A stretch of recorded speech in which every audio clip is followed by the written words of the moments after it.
पिछले 10 दिनों में हम 3 बार दी ललन टॉप शो में ईरान युद्ध पर बात कर चुके हैं और आज भी बात इसी मसले पर होगी। वजह आप 3 पॉइंट्स में समझिए। पहला, ब्रोकरेज कंपनी है जेफरीज, वो कहती है कि भारत का 17% निर्यात पश्चिम एशिया जाता है, यानी वो इलाका जो अभी जंग से घिरा है। दूसरा, भारत के कुल कच्चे तेल का 55% हिस्सा पश्चिम एशिया से यहाँ आता है। और तीसरा, भारत को मिलने वाले कुल रेमिटेंस का 38% हिस्सा इसी क्षेत्र से आता है। रेमिटेंस यानी वो पैसा जो कामगार परदेश से घर भेजते हैं। युद्ध की वजह से आज कच्चे तेल की कीमत $120 प्रति बैरल तक एक समय पहुंच गई, बाद में कम भी हुआ। स्ट्रेट ऑफ हॉर्मुज पर जहाजों की आवाजाही रुकने की वजह से गैस की सप्लाई पर भी असर पड़ा है। और शेयर में अगर आपने पैसा लगाया है या लगाने की सोच रहे हैं तो सेंसेक्स का हाल आपने देख ही लिया होगा। जो जित देखो तित लाल हुआ पड़ा है। ईरान से इजराइल और अमेरिका का युद्ध चाहे भारत की परिधि तक पहुंचा हो या नहीं, लेकिन उसका असर भारत की अर्थव्यवस्था पर जरूर दिखने लगा है। आज इसी पर बात करेंगे। नमस्कार, मैं हूं कुलदीप और आप देखना शुरू कर चुके हैं दी ललन टॉप शो।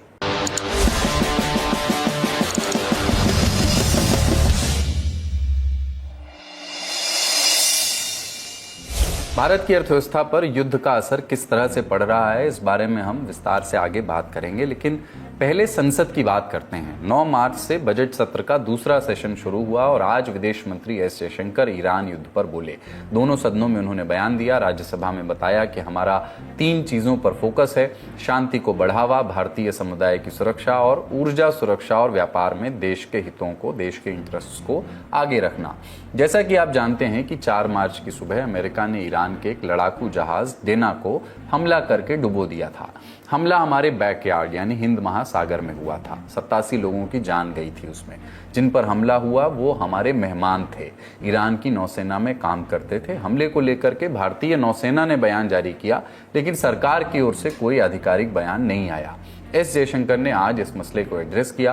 बोले कि मैंने ईरान के विदेश मंत्री से 28 फरवरी और 5 मार्च को बात की थी। ईरान के 3 जहाज हिंद महासागर में थे। हमने एक जहाज को ईरान की रिक्वेस्ट पर डॉकिंग की परमिशन दी, उसे शरण दी। उसके लिए ईरान ने थैंक यू भी बोला। The Iranian side had requested permission on 28 February for 3 ships in the region to dock at our ports. This was accorded on 1 March. IRIS Lavan actually docked on 4th March in Kochi. The crew is currently in Indian naval facilities. We believe that this was the right thing to do, and the Iranian foreign minister has expressed his country's thanks. S Jaishankar ने बताया कि हालिया संघर्ष शुरू होने पर सरकार ने 20 फरवरी को पहला बयान जारी किया था।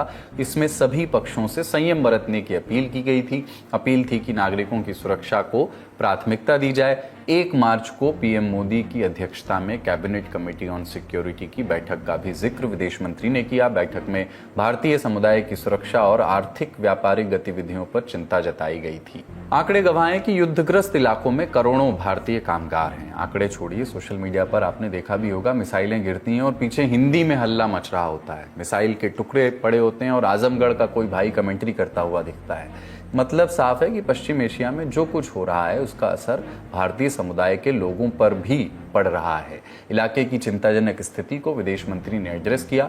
जो भारतीय वापस आना चाहते थे उन्हें सीमा पार करके मदद करने की कोशिशों का जिक्र भी किया।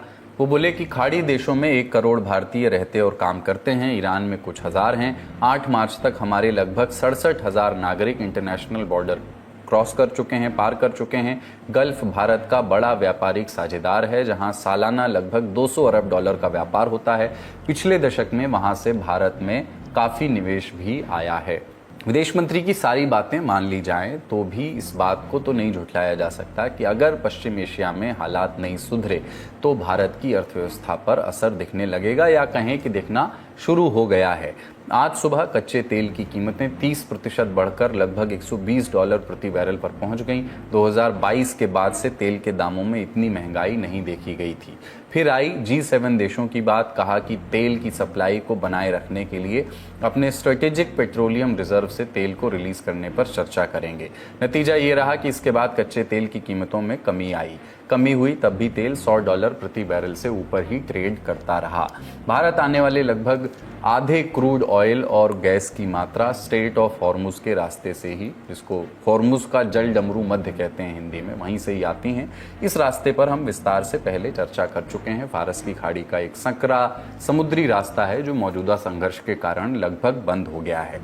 तेल और युद्ध की टेंशन आज शेयर मार्केट के माथे पर भी दिखी। भारतीय शेयर बाजार खुलते ही औंधे मुंह गिरे।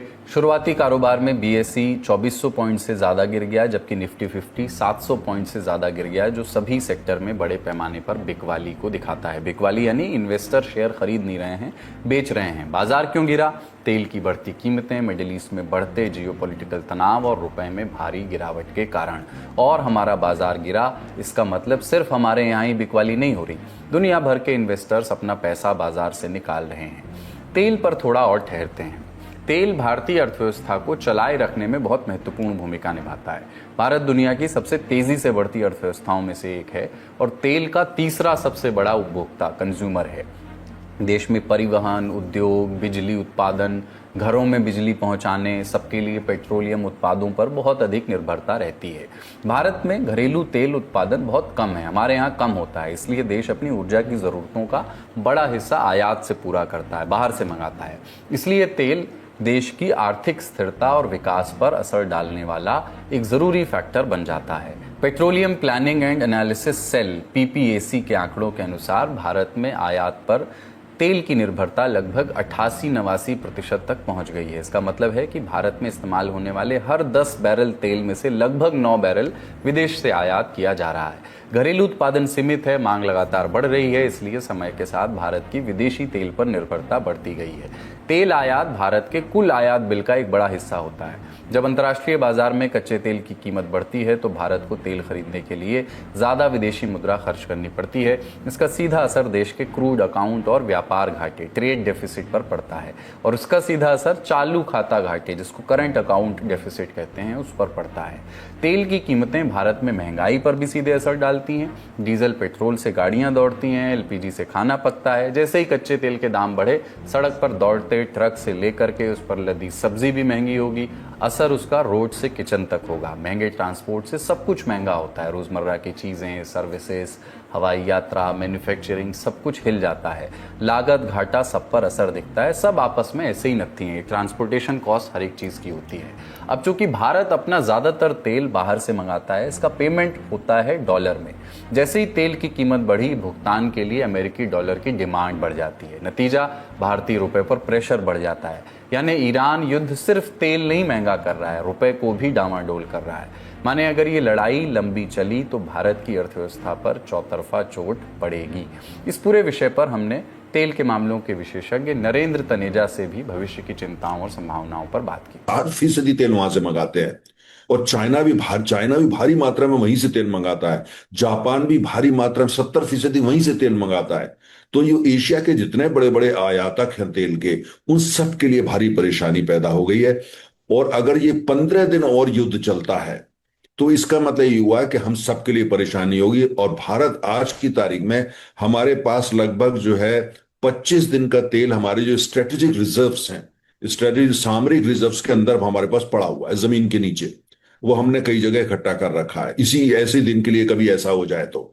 और 25% और जो हमारी जरूरत का तेल होता है वो हमारे पास जो टैंक फार्म्स होते हैं, जब से आप कभी जाते होंगे देखते बड़े बड़े टैंक फार्म्स बने, टैंक होते हैं बड़े बड़े तेल के। और इसी तरीके से जहां रिफाइनरीज हैं, बड़ी बड़ी कंपनियों के टैंक, उसके अंदर पड़ा हुआ है। कुछ समुद्री जहाजों में भी हमारे पास है। तो मोटा मोटा हमारे पास 50 दिन का तेल उपलब्ध है अगर जो है कोई दिक्कत। लेकिन अब 50 दिन का मतलब ये तो नहीं है कि वो जितना तेल है हम उसको बॉटम अप कर देंगे। मान लिया हम 10 दिन का फिर भी रख के चलते हैं तो मोटा मोटा 40 दिन का तेल हमारे पास उपलब्ध है आज की तारीख में, है ना। तो लेकिन इसका मतलब ये हुआ कि लगातार हमको अंतर्राष्ट्रीय बाजार से तेल खरीदना भी है और उसको लाके भी आना है, क्योंकि ऐसा तो नहीं है जो रिजर्व पूरा खाली कर दिया जाएगा। तो इसलिए जो है हमारी जो चिंता यह है कि अगर 15 दिन से ज्यादा ये युद्ध चलता है तो हमारी दो तरह की चिंताएं बढ़ेगी। पहली चिंता ये बढ़ेगी कि ऐसे हालत में जो तेल की कीमत है वो आप जो है वो $120-130 के आसपास पहुंच जाएगी हम। और दूसरी जो चिंता नंबर 2 हमारे लिए है कि अगर युद्ध जो है वो 15 दिन से ज्यादा चलता है और इसी तरीके से चलता रहता है और स्ट्रेट ऑफ हॉर्मुज बंद रहती है, तो ऐसे में जो हमारी सप्लाई है उसमें बाधा आने की आशंका पैदा होने लगेगी। यानी भारत समेत दुनिया भर के लिए बेहतर यही होगा कि पश्चिम एशिया में जारी संकट जल्द से जल्द खत्म हो।